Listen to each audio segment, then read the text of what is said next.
تو حضرت علی رضی اللہ عنہ نے کہا وہ تو چھوٹی ہے عمر میں. تو حضرت عمر رضی اللہ عنہ کہنے لگے میں صرف نسبت کے لیے یہ نکاح کرنا چاہتا ہوں کہ اللہ کے نبی نے فرمایا قیامت کے دن سب کا حسب نسب ختم ہو جائے گا, میرا حسب نسب قیامت کے دن بھی کام آئے گا, قیامت کے دن میں.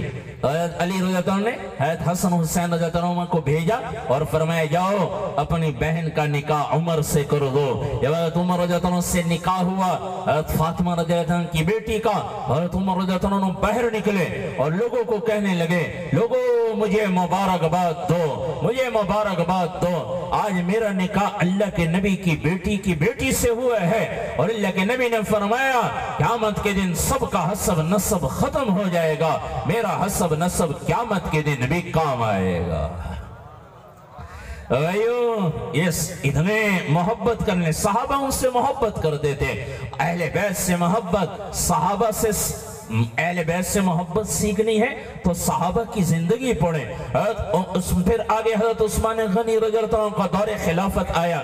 حضرت عثمان غنی رضی اللہ عنہ کے ساتھ تو ان کا سفر بھی ہوا ہے, عمرے کا سفر. حضرت حسن حسین رضی اللہ عنہ, حضرت عبداللہ ابن جعفر یہ ساتھ ہیں. راستے میں حضرت حسین رضی اللہ عنہ بیمار ہو گئے, خود خلیفہ سوم حضرت عثمان غنی رضی اللہ عنہ ان کی خدمت میں لگ گئے, اور حضرت حسن بھی عبداللہ ابن جعفر بھی, اور پیچھے حضرت علی رضی اللہ عنہ کے پاس پیغام بھیجا حسین بیمار ہو گئے. حضرت علی رضی اللہ عنہ وہاں سے آئے, اتنی دیر میں حضرت حسین رضی اللہ عنہ نے حضرت عثمان غنی رضی اللہ عنہ کو قسم دے کر کہا میں تمہیں قسم دیتا ہوں تم جا کر اپنا عمرہ ادا کر لو, عمرہ ادا کر لو.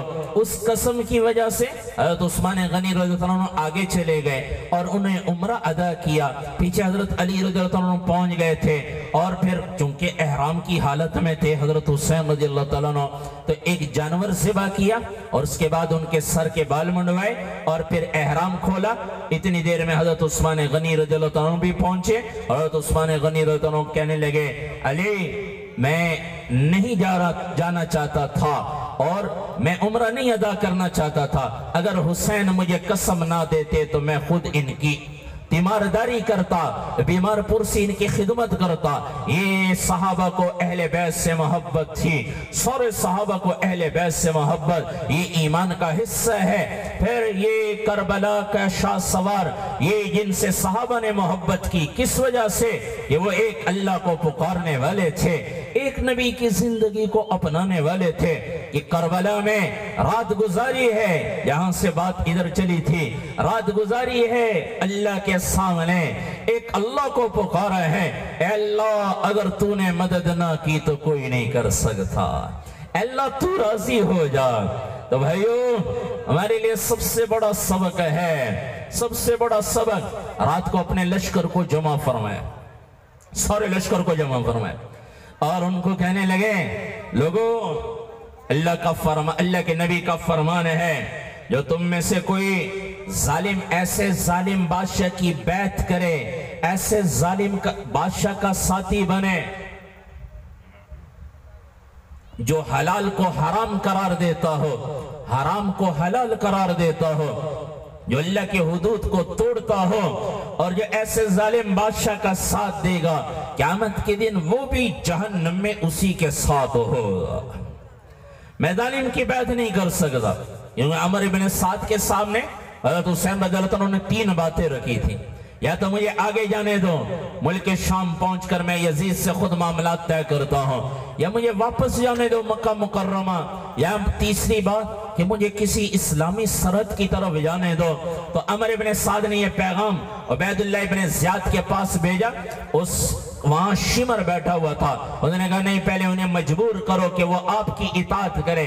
حضرت حسین رضی اللہ عنہ کے پاس یہ پیغام پہنچا تو فرمانے لگے نہیں میں ظالم کی بیعت نہیں کر سکتا.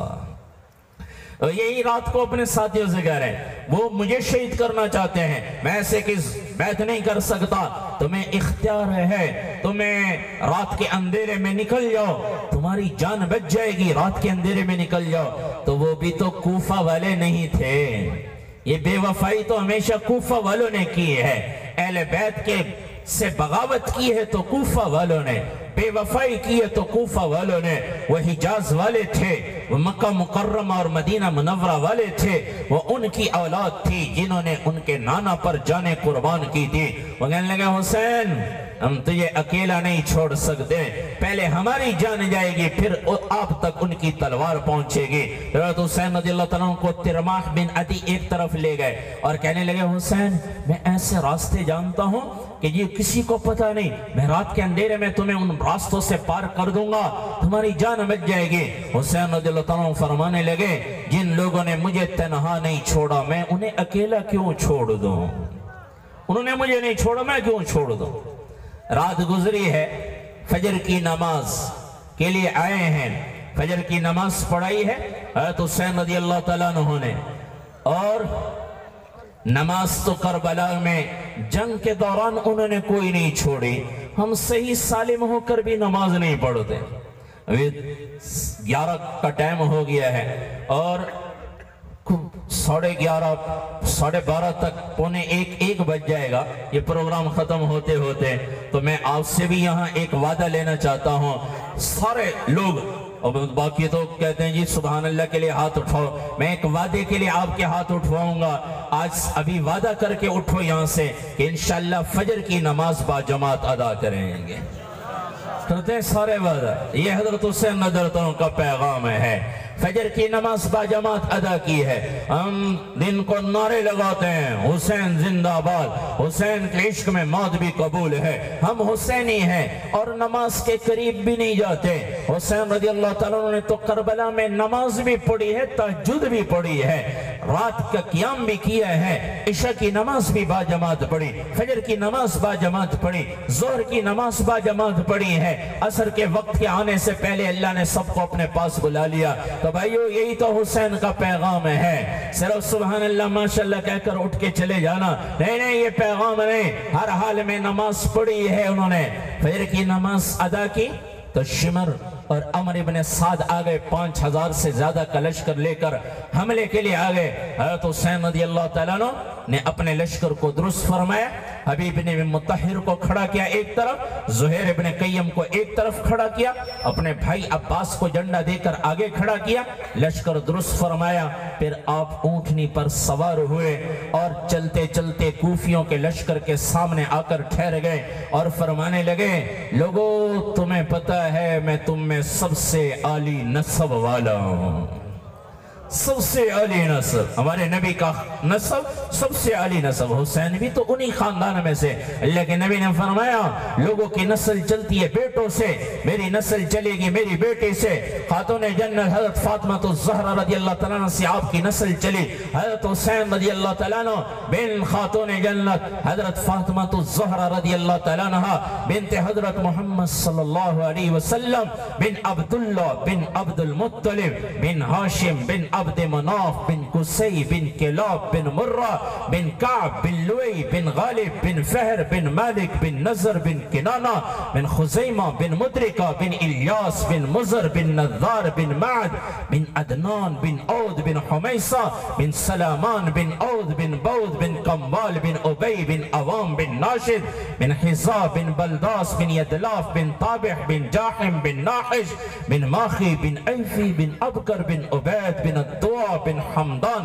بن صنبر بن یسربی بن یحزن بن یلحن بن عرعوہ بن عیزی بن زیشان بن عیسر بن اقناد بن ایہام بن مقصر بن ناحس بن زارے بن سمی بن مزی بن عوض بن ایرام بن کیدار بن اسماعیل بن ابراہیم علیہ السلام بن طارح بن ناحور بن سروج بن رو بن فائج بن عابر بن ارفخشاد بن سام بن نوح علیہ السلام بن لامک بن متوشالح بن اخنون ادریس علیہ السلام بن یرد بن ملحل ایل بن کینان بن آنوش بن شیس اور بن آدم علیہ السلام۔ لوگوں میں سب سے عالی نسب حضرت حسین رضی اللہ عنہ فرما رہے ہیں، اور میں لڑائی کے ارادے سے نہیں آیا، میرے بارے میں تو اللہ کے نبی نے فرمایا میرے لاڈلوں کو حسن حسین کو جنت کے نوجوانوں کا سردار بنایا گیا ہے، میں لڑنے نہیں آیا، اے عمر بن ابی الحجاج تم بتاؤ تم نے خط نہیں لکھے تھے، ابن ربی تم نے خط نہیں لکھے تھے، فلاں تمیمی تم نے خط نہیں لکھے تھے۔ وہ کہنے لگے ہم نے کوئی خط نہیں لکھے، اور اگر لکھے بھی تھے تو ہم بری ہیں ان خطوط سے، ہم بری ہیں۔ حضرت حسین رضی اللہ تعالیٰ نے دیکھا کوئی ان پر اثر نہیں ہو رہا تو آپ پیچھے ہٹے ہیں۔ زہیر ابن قین آگے بڑھے اور کہنے لگے لوگو تم کن کو ترجیح دیتے ہو؟ تم سمیہ کے بیٹے کو ترجیح دیتے ہو۔ اب عبید اللہ ابن زیاد یہ سمیہ کے بیٹے تھے، تو کہنے لگے تم سمیہ کے بیٹے کو ترجیح دیتے ہو اور ان کی بیعت کرتے ہو، اور تم فاطمہ بنت محمد کے بیٹے کو کے ساتھ بے وفائی کرتے ہو۔ یاد رکھو یہ فاطمہ بنت محمد کا بیٹا سمیہ کے بیٹے سے زیادہ اطاعت کا حقدار ہے، لیکن اگر تم نے آج انہیں شہید کر دیا تو قیامت تک ذلت تمہاری مقدر بن جائے گی۔ شمر نے دیکھا کہ یہ تو اثر ہو رہا ہے ان کی بات کا، اس بدبخت نے تیر چلا دیا اور لڑائی شروع ہوئی۔ دونوں لشکر آمنے سامنے ہیں، ایک ایک کر کے اس وقت زمانے میں پہلوان پہلے نکلتے تھے، ایک دوسرے کا اکیلے مقابلہ ہوتا تھا، تو ایک ایک کر کے نکلنے لگے، اس میں کوفی مارے جانے لگے، جو بھی کوفی آتا وہ مارا جاتا۔ تو شمر نے عمر بن سعد نے کہا اکٹھے حملہ کرو اور پہلے ان کے گھوڑوں پر حملہ کرو، سواری کو ناکارہ بناؤ۔ 32 گھوڑ سوار تھے، 40 پیدل تھے جان نثاروں میں، 32 گھوڑ سوار تھے۔ انہوں نے تیر چلائے پہلے گھوڑوں پر، پہلے ان کو زخمی کیا، یہ سارے پیدل ہو گئے، پھر ان پر تیر چلے ہیں۔ حبیب ابن مطہر کو تیر لگا اور وہ حضرت حسین رضی اللہ عنہ کو اشارہ کر کے کہنے لگے اقدم ہدیت ہادیا مقدیہ، آگے بڑھئے، آپ ہدایت پر ہیں، آپ حق پر ہیں۔ آج اللہ کے نبی سے نانا سے ملاقات ہونے والی ہے اور اپنے والد سے ملاقات ہونے والی، آگے بڑھئے، آپ ہدایت یافتہ ہیں۔ یہ کہتے کہتے انہوں نے جان دے دی، شہید ہو گئے، پھر اور جان نثار بڑھتے گئے۔ یہ سارے آل رسول اہل بیت یہ ان کو پیچھے کیا اور سارے جان نثار آگے ہوئے، پہلے وہ شہید ہوتے گئے۔ 72 جان نثار شہید ہوئے ہیں، 72 جان نثار۔ پھر آئی باری اہل بیت کی، نبی کے خاندان کی۔ حضرت حسین رضی اللہ تعالیٰ عنہ کے 5 بھائی اس موقع پر شہید ہوئے ہیں۔ حضرت حسین، حضرت فاطمہ رضی اللہ، حضرت علی رضی اللہ عنہ کی اولاد حضرت فاطمہ رضی اللہ عنہ کے علاوہ جو انہوں نے نکاح کیا ان سے جو اولاد ہوئے ان میں سے 5 بیٹے شہید ہوئے ہیں۔ حضرت حسین کے 5 بھائی، باپ شریک بھائی 5 شہید ہوئے۔ محمد بن علی شہید ہوئے اور عثمان ابن علی شہید ہوئے، عبداللہ ابن علی شہید ہوئے، جعفر بن علی شہید ہوئے، عباس بن علی شہید ہوئے۔ پھر تایا زاد بھائی، چچا زاد بھائی آگے بڑھے، مسلم بن عقیل کے بھائی آگے بڑھے، عبداللہ وہ شہید ہوئے، عبد الرحمن آگے بڑھے وہ شہید ہوئے، یہ مسلم بن عقیل کے بھائی ہیں۔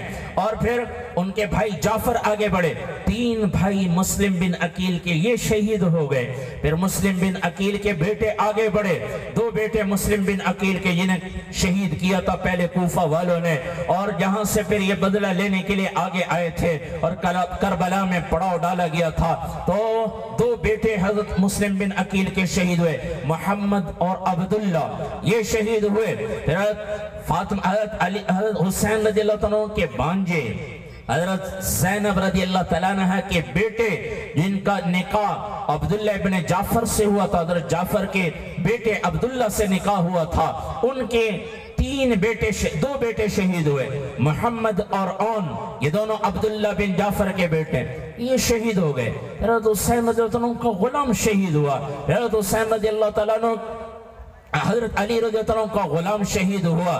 پھر آگے باری آئی حضرت حسین رضی اللہ عنہ کے بھتیجوں کی اور بیٹوں کی۔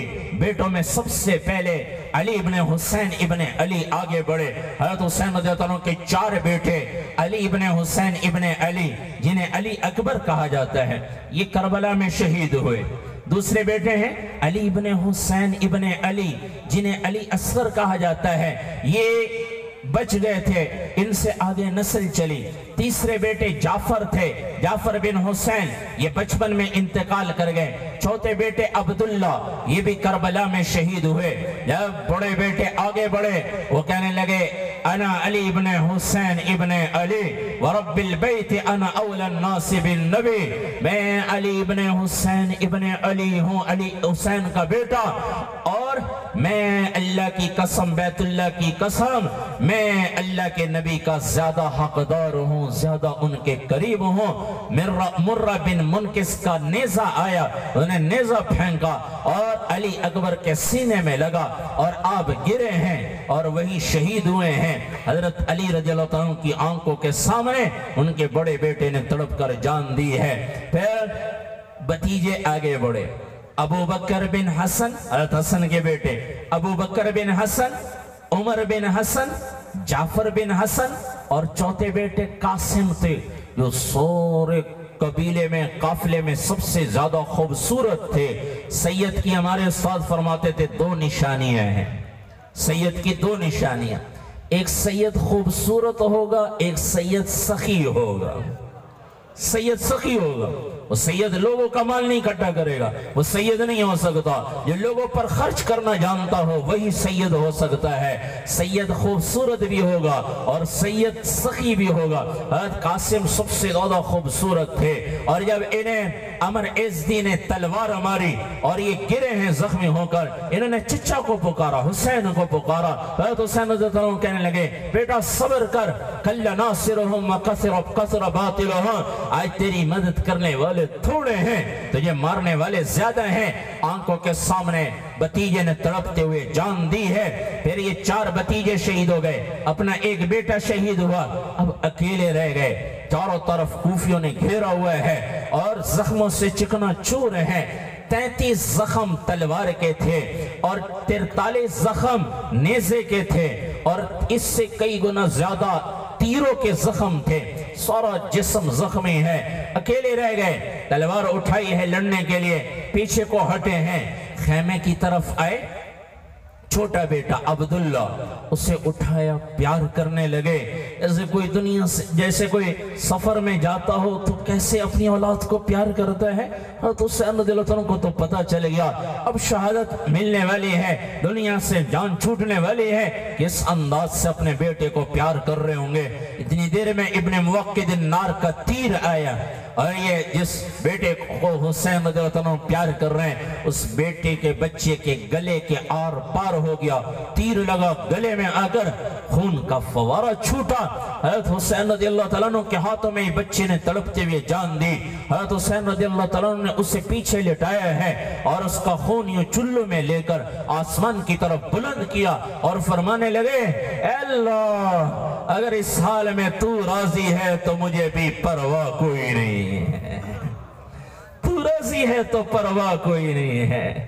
یہ پیغام دے کر گئے ہیں، اولاد قربان ہوتی ہے تو ہو جائے، یہ دین اتنا سستا نہیں کہ ہم کہہ دیں نماز کی بات آئے تو لوگ کہہ دیتے ہیں مولوی صاحب اللہ غفور رحیم ہے پہ بچ کے اسیر، اللہ غفور رحیم ہے پہ بچ کے اسیر، وہ یہ اتنی سختی بھی نہیں۔ سنت کی بات آتی ہے تو لوگ کہتے ہیں مولوی صاحب سنتی تے ہیں، کرو ثواب نہ کرو تے گناہ کہنے، انہیں کیا پتہ یہ دین کے پیچھے آل رسول کا خون لگا ہے، حضرت حسین رضی اللہ تعالیٰ عنہ اور میرے نبی کے جگر گوشوں کا خون لگا ہے۔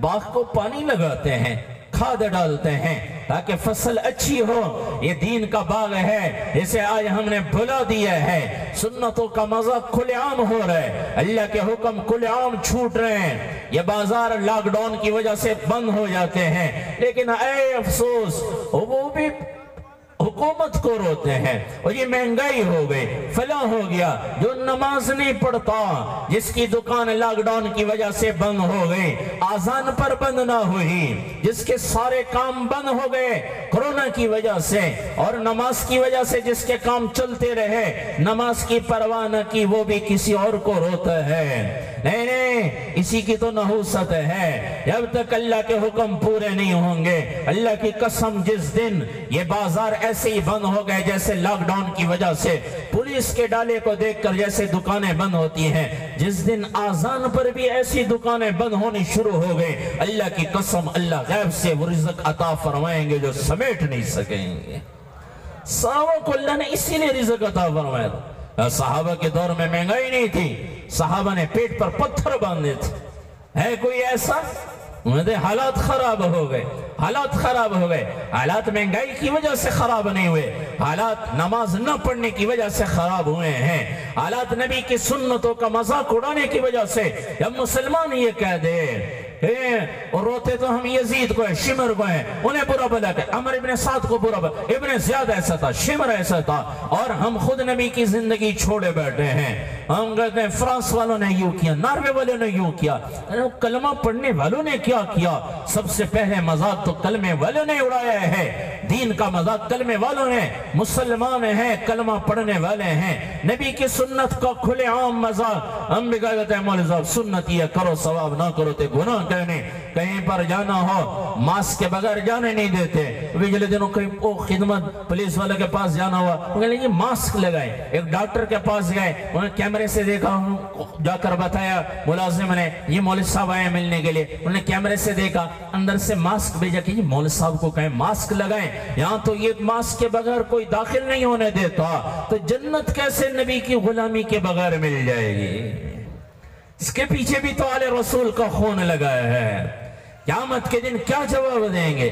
اگر حضرت حسین رضی اللہ تعالیٰ عنہ یہی اپنے بیٹے شہید بیٹے عبداللہ کو لے کر آئے اور قیامت کے دن اللہ کے دربار میں اللہ سے عرض کی، یا اللہ ان سے پوچھئے، یہ ستاری بستی والوں سے پوچھئے انہوں نے کیوں میرے نانا کی زندگی چھوڑ دی تھی، کیوں نماز نہیں پڑھتے تھے، کیا یہ میرے آل کا خون بہا تھا، یہ میری اولاد قربان ہوئی تھی، کیا اس لیے کہ دین کا مذاق اڑایا جائے، کیا دین کا مذاق اڑایا جائے، نبی کی سنتوں کو لعام چھوڑ دیا جائے؟ ہم اوروں کو مورد الزام ٹھہراتے ہیں، سب سے بڑا ظالم وہ ہے، میرے نبی نے فرمایا، میں اپنی طرف سے نہیں، میرے نبی نے فرمایا۔ ہم کہتے ہیں پولیس ظالم، فوج ظالم، حکومت ظالم، فلاں ظالم، اور دونوں جہان کے نبی سردار نبی فرما گئے الجفا کل الجفا، ظالم ہے بڑا ظالم ہے، من سمع المنادی ینادی الی الصلاۃ فلم یجبہ، جس نے اللہ کے منادی مؤذن کی آواز سنی اور نماز کو نہ گیا، یہ بڑا ظالم ہے، یہ ظالم ہے۔ حضرت حسین رضی اللہ عنہ نے اسی دین کے پیچھے اپنی اولاد کو قربان کیا ہے۔ کسے پیاری نہیں ہوتی اولاد؟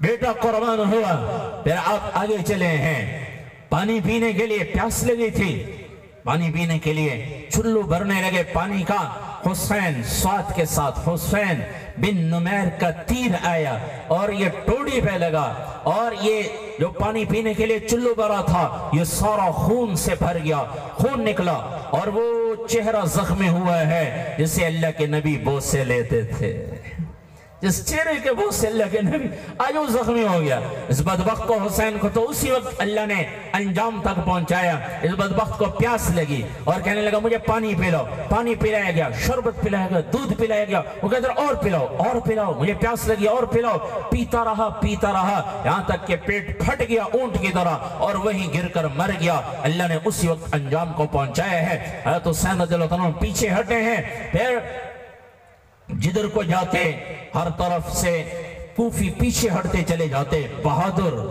بہادری کا نمونہ بنے ہوئے تھے، اللہ رسول کے حکم کے آگے جھکے ہوئے تھے، ڈٹے ہوئے ہیں، کوئی ہمت حوصلے میں کمی نہیں آنے دی۔ اولاد قربان ہو گئے، خود زخمی ہیں، مالک بن نصیر نے آپ کو تلوار ماری، سر پہ لگی، آپ کو زخم آیا، آپ نے ٹوپی اتاری اور اپنی پگڑی باندھی، پھر آپ تلوار لے کر جدھر کو جاتے کوفی پیچھے ہٹتے چلے جاتے۔ اور بہادر تو تھے، اللہ کے نبی نے فرمایا تھا۔ پھر شمر نے کہا اچھا اکٹھے مل کر حملہ کرو، اکٹھے مل کر، تو شمر 10-12 آدمی لے کر آگے آیا۔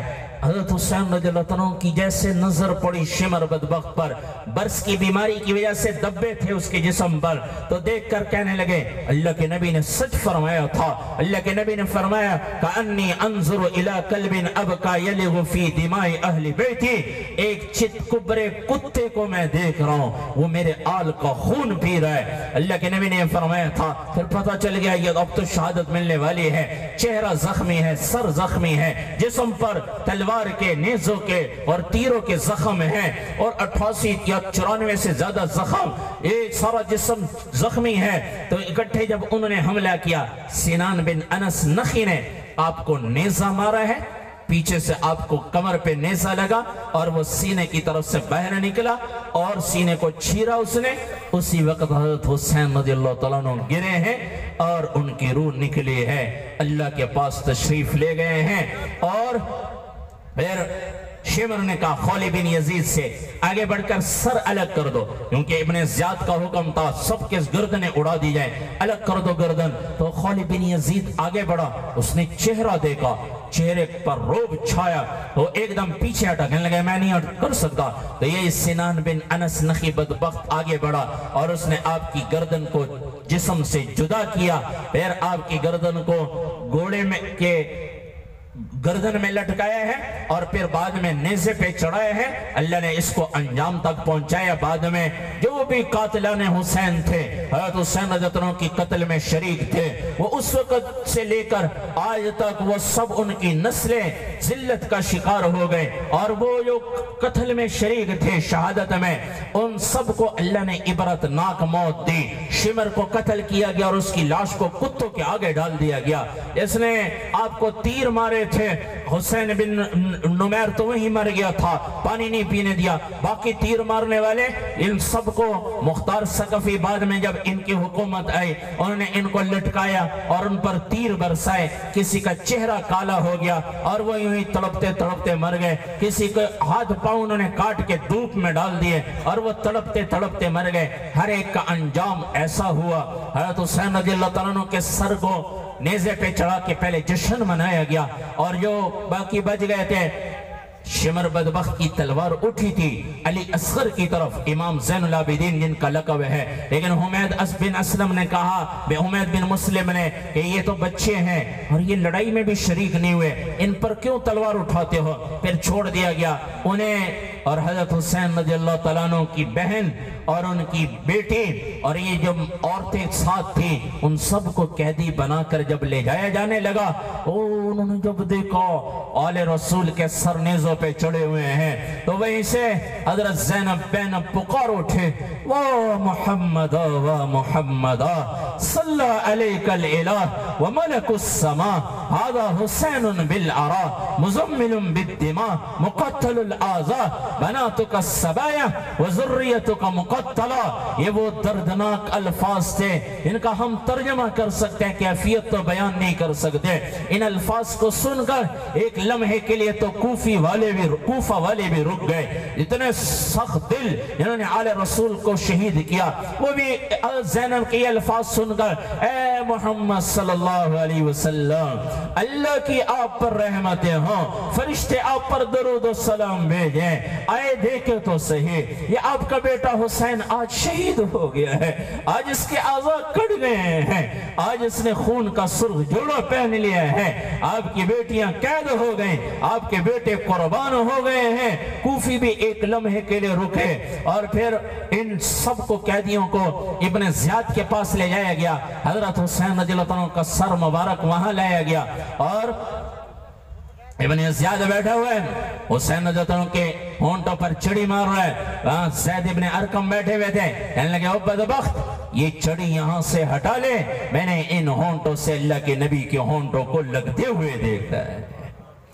کہنے لگے تو بوڑھا ہے، تو بوڑھا نہ ہوتا میں تجھے یہی قتل کر دیتا۔